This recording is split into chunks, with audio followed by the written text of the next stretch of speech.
This one, it's time for game number 3. Wham and DeMuslim take to Basin to decide this once and for all. Who is going to make it through to the final September weekly? Looks like indeed we are ready. Or are we ready? We are ready. I mean, one of them is technically ready, as in he's red. There you go. All right, I'm here all evening with the bad dad jokes. Wink, wink. Yeah, I gotta be the one throwing in the dad jokes, not you. I mean, I'm a literal dad, so yeah. Yeah, well, I guess joke's on you then. I know, right? Now everyone's trying to process, wait, how is KP a dad? I've heard this idiot's brain. I ask myself the same thing every day. Speaking of dads, Daddy DeMuslim here. This guy. Always showing off his adorable kid on stream. Maybe streaming that much can be a downside, though. It kind of gives away what you're planning, right? I think there's not many people that grind the game as much as Benny Boy does, but as a result, he's always showing what he's doing next. Well, that's true, but on the other side, he's a professional player. After all, he's representing Team Liquid, so I'm fairly certain that he's got his time windows to do some behind-the-scenes scrims. It's probably just the fact that on the ladder, he's practicing his usual builds, and the unusual ones go into those practice scrims. He has the natural skill, and he's got the, I guess, accomplishments to say that, okay, I don't need to play my good old-fashioned practice builds and scrims. I can just do that on the ladder. Yeah, I mean, you say he's got all this time, and it's kind of weird the way you associate Team Liquid and like scrimming as if it has any impact on like getting scrims. Something I was thinking about is like having an org. It's kind of weird because I think the structure of AOE4 is just like it's independent players, right? That's why I'm not surprised by the lack of like big name teams in AOE4. We need team game tournaments. Thing. That's the solution. Exactly. Yeah, once we have them, there's like, yeah, Team Liquid signed 4 people. Yeah, like my Insanity has Certain and Mr. What's the other one? There's like GG, I forget what it stands for, but they have like 8 people technically signed. Yeah, Genesis Gaming. You have Team GP as well. Linux team. Yeah, but that's just him right now. Right, we need more people. Yo, he could bring in a bunch of Asian players. He could get like Koinu, he could get Kyo. I don't think they I think they will speak English to a certain degree, so like the language barrier wouldn't be too bad. Asia represent. Whoop whoop. We shall see. Kyrian was rather active back in the day, so that's he could true. Also be an I option. haven't seen him in a long time. I don't know if he's still playing actually. Oh, villagers going a little idle over here. Ben, dude, it's like what 8 PM there right now. We're not at tired time yet. All right, it's not that time. Yeah, he just wanted to grab all the wolves and the sheep, forgot that he's just running out of sheep under his town center. Often happens to the Rus because you're just so stun logged in trying to get as many deer killed and as many wolves collected as possible. I mean, say that, he only has 165 bounty. I think he has a bunch of wolves come back though, so it's going to inflate a bit, but on the lower side of what we've seen today. Yeah, Wham was able to yank a couple of wolves away from him at the beginning of the game. That probably helped a lot with that. And, well, the bastards are in whamming speed, already building their way up. Of course, the issue is that the Roos tend to do it faster. I'd say, actually, the Roos still have the fastest average tech-up timing, usually because they invest 6 people into the Golden Gate. They also gather the gold based off of hunting as well. And I'm curious to see if we can get any sort of ball play. Looking at the spawns, it would be far out on the flank. So it wouldn't be really a military advantage, more an economical advantage if he goes for the play. Yeah, the two boards are actually very similar to one another. Probably the one on the left has more value with the large gold vein also being close, but as you said, neither of those board spots are suitable for a proxy base, so you probably think in the dimensions of a second town center and an eco-focused approach with that board, rather than just having that as the staging ground of your army. Something else to consider is usually we see the Abbasas getting picked on maps where there's a lot of berry justification. You want to count those berry patches? Well, it ain't much. Pretty low. Yeah, it's all the herbivores have been through this area already, sir. There's 6 berry patches in total on this map. I guess he at least has the deer in a location he can stand to, right? Like he could set up 2 TCs, 1 on each deer patch, and then he'd have like a covered angle for his entire base. But remember what I said earlier, one big issue you have is when you build TCs, you're going to build them right near the Stealth Forest, and you cannot see into the Stealth Forest. And you always have to respect the Roost's ability to push in Feudal Age. We have seen how efficient Roost can be with an Archer-based build to try and push the Abbasid 2 TC build back in the days. Recently, it kind of regressed when it comes to efficiency, though, because the Abbasids, they just have much better answers nowadays to that. In fact, we have seen that before today, that the Abbasids, they can easily hold off that Archer-based push, and then it's very difficult to punish their greedy builds. Sure, but you have to hold off an Archer-based push with everything for to your base. It's actually kind of weird that the Roost player got the back spawns on berries and food, and the Abbasid player had all forward spawns. Speaking of food, though, it looks like DeMuslim is going to be moving out on the flank, and he is going for a secondary TC. I like this approach. I think there's a lot of value in this area. There's the boar, there's the deer behind you, and the gold as well. So it will pay off to have a TC in this area. Ooh, Scout trying to yoink that low HP villager. It's very cheeky right now. The foundation of the TC would stop him from doing it, though, so we'll just have to back away. The Spearman might catch the villager, though. He's at the far left, so one stab, and you lose the Muslim. Trying to body block it.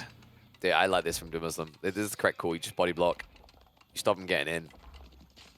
Even if you lose one scout, it's kind of worth it. But yeah, for sure it does. You just run away quick enough. And shivs out for the villagers because, of course, remember, Dark Age spears do the same damage as villagers. Spearman taking the fight over here. Scout actually coming in from the north. It might be a two-hit villager, actually. This cheeky git comes back in. It looks like he might get the villager in the end, but TC's going to go up and should be able to garrison. Yeah. Scout actually gets out of the combat, though, or is he? Nope. No, he's just going to suicide. Wham, whoopsie daisy there. Seems like he was trying to click the spears away. Forgot about the scout. Yeah. Ends up trading a scout to a villager. Still reasonable. Not a terrible trade for him by any means, as he's working towards 2 additional town centers. One already being dropped, second one in preparation. I dare say that the Roos is the only civ that can combat the Abbasid's TC timing. It's crazy, right? To say that, yeah, when you think about it makes a lot of sense. Like, they have a brutally fast uptime, and their means of acquiring stone are much faster than any other civilization. So, yeah, for sure. Yes. You can match the second TC timing. Third one is a little trickier because you're obviously bound by the limitations of the Golden Gate. But the Muslim has 153 stone in the bank. Makes me wonder if he's thinking about the third TC himself. In fact, I'm sure he does. I actually think it's feasible to match the timings. I think that, to what I was saying, the reason why they're the only civ that's truly able to match it, most civs could build a TC quickly, but, like, where's the justification? What's the upkeep of that? The reason why the Roos combat with their TC timings is because they play onto deer and boars. By doing this, they actually get a good enough return in food to afford multi-TCs. That's the reason the Abbasids are always so good, is because fresh foodstuffs. It's also the wood build. Like, I'm actually wondering whether the Muslim has a tower on the wood line. But if you think about that, you're also kind of limited on the wood. So being able to get the extra drop-off from the Roos also helps you streamline this. And indeed, he does have the tower to get the wood. And then the Golden Gate is the means of getting the stone. As you said, this is probably the only civilization that can really match the timings of the Abbasids. You could maybe argue for HRE, but probably not as efficient as the Roos. Yeah, I actually think that this is the correct read by Demu to go for the free TC build. I've seen 2 TC a lot. I think it just puts you on the clock. This gives them scalability, and if we do get into hyper late game, while it's not easy to overwhelm the Abbasids, it is doable. And we've seen it before. And that's the big thing. Like, the concept of playing a greedy Abbasid build is that you force your opponent to push because your opponent knows that you have the eco lead. But if both players are playing a 3TC build, the Muslim is way less motivated and inclined to push, so he doesn't need to potentially overcommit to suboptimal engagements for the sake of cutting into his eco deficit, because in reality, he has no eco deficit to overcome. And the other issue for Wham is this early Spearman choice put him in a bind. By building the racks, it made it predictable what he'd do. He would go totally defensive, and you can see he'd done that with his TC layout. One next to the wood line, another one across on the food because he needed to go a bit more exploitative. Look at the comparative. The Muslim has stretched wide across the map because he knows he's not up against cavalry at all, and he's free to basically go for maximum value TC placements. Yeah, value is great out there indeed. Wham is a much more condensed base, which for the time being is functional. But there comes a time where he's going to struggle for resources, especially as you mentioned that he doesn't have a terrific amount of berries to work with, and what he still has left is on the front of his base. So this condensed base at one point will become a problem for Wham, whereas for DeMuslim, as long as he's the aggressor, he's gonna have no trouble defending those expansion town centers, and he's gonna have a lot more resources to work with. And also, this choice to go mass spears, like, he got forced to do it even more by the fact that he doesn't even play safely onto his food sources. If you check both those tiers, the concern for Wham is that DeMuslim could have 1 or 2 knights. These knights could kill him.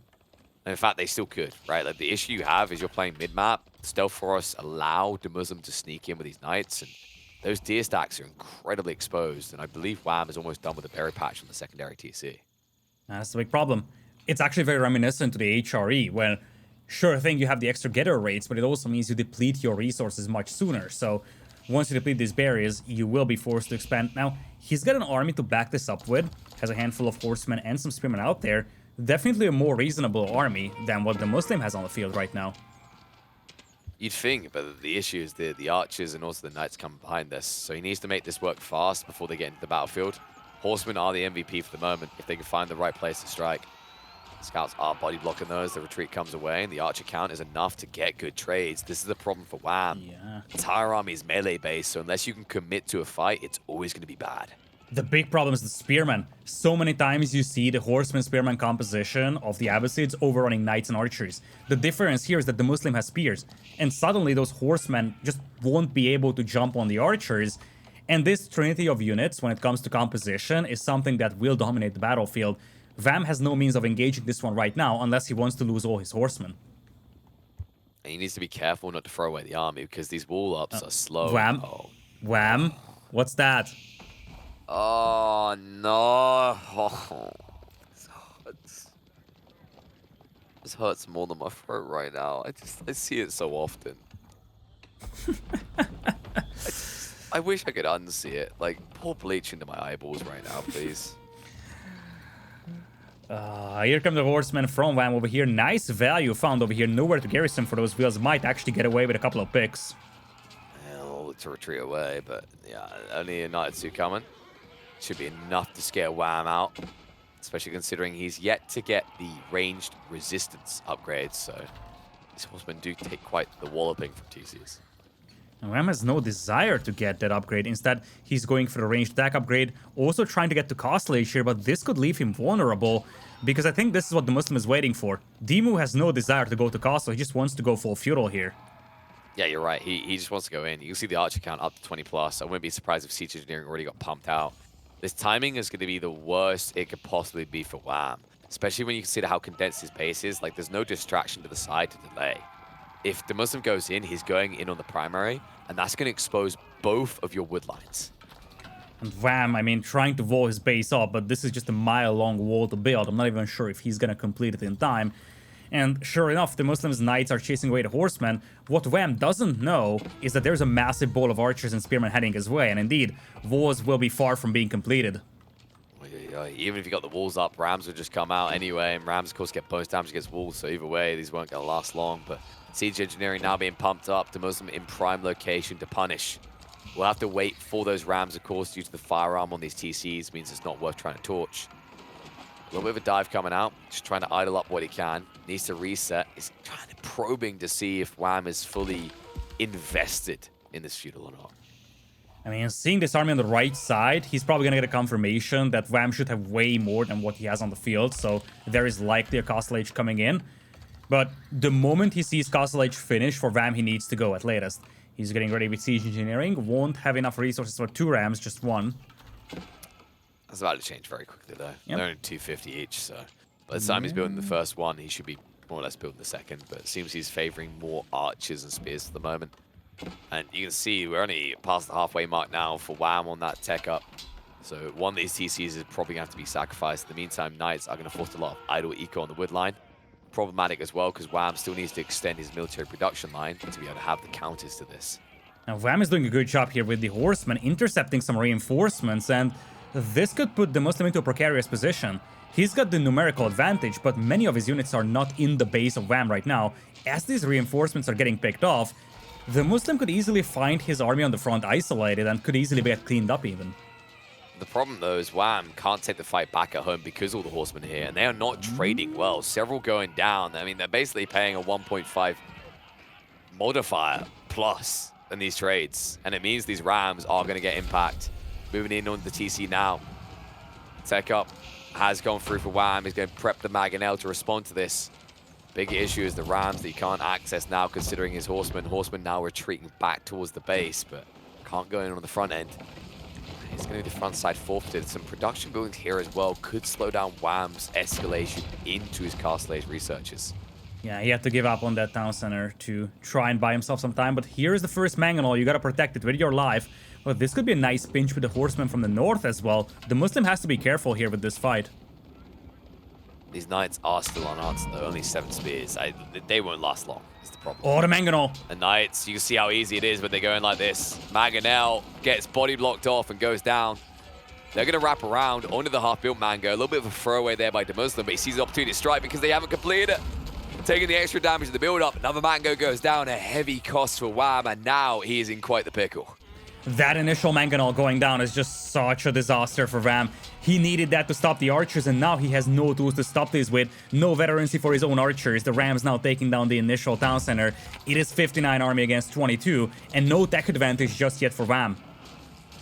These archers are just balling on through. You got to remember that Wam, he's been waiting on those tech ups on his own archers. The count just isn't there for him. He might struggle to get troops up because once this front line is gone, which is really your back line, your villagers are going to be running for their lives, screaming, begging for mercy, and DeMuslim does not hear you.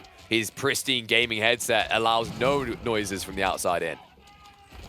No veterans is still for those archers for Wam. He's just struggling for resources big time. He's going to have to evacuate the starting TC as it is being set ablaze.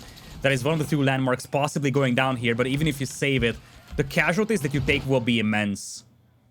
Yeah, knock knock. What you doing, Wam? Trying to get rid of those Rams, but it's not going to be good enough. TC is down, villagers are royally screwed, and now it's all going to begin to unravel for Wam. He's trying to pivot into Lancers, but the problem is that he's sitting at 6 army. No matter what unit you make, if your army count is 6 against 53, you won't be able to stop that. Oi, oi, oi, oi, oi. It's looking ugly right now. DeMuslim has reduced Wam to just 7 military units. Underwhelming as it gets. Knights, although they're coming out, this many archers in the field, DeMuslim already really has the answer. Also, Siege now getting through the housing to try and block him out. Good news for Wam is he lost so many villagers, so many military units. He's not at risk of being popcat blocked anytime soon. But he is at risk of losing this game entirely. Yeah, indeed, production buildings now getting taken down here. And you see now DeMuslim sees an opportunity to go up to Castle Age himself. So the bigger problem here for Wam is that by the time he might even stabilize, if that ever happens, it might just come too late because Demo is going to be up to Castle as well. This is the all-in for Wam to try and hold. Archers trade out first. Lancers are allowed to clash as a result of that, but just a few spear in the mix are somewhat problematic here. The Rams are the bigger deal breaker, still getting through a lot of the infrastructure, and behind this, as you said, the Muslim prep of that castle age. Even if Wam survived this onslaught, how the hell would he survive the next? Indeed, that's the big problem. Tries to rush up an emergency keep out there to save his base, but once again, even if this goes up, and that's a big if right now, his left side is still wide open. In fact, the Muslim could spot this and easily stop this one. Actually misses the line of sight on that, but you gotta save the House of Wisdom now. Nah, he won't even try. GG's gonna get called. Typical Abbasid players dropping keeps, trying to protect their TCs when someone else matters. DeMuslim, quick to strike here though. Didn't wait around. Will close it out and be the first through to the grand finals of the final weekly. Nice game here by DeMuslim out there, playing a greedy game just as much as Wam, and a big point was that he was just waiting for Wam to blink first. He knew fully well that the Abbasids at one point will want to rush to Castle Age, and he was just massing army waiting for the right moment to strike. The timing was perfect on that one, pushed in right when he needed to, and from that point on it was just a snowball. Losing that one initial Mangonel from Wam probably sealed the deal.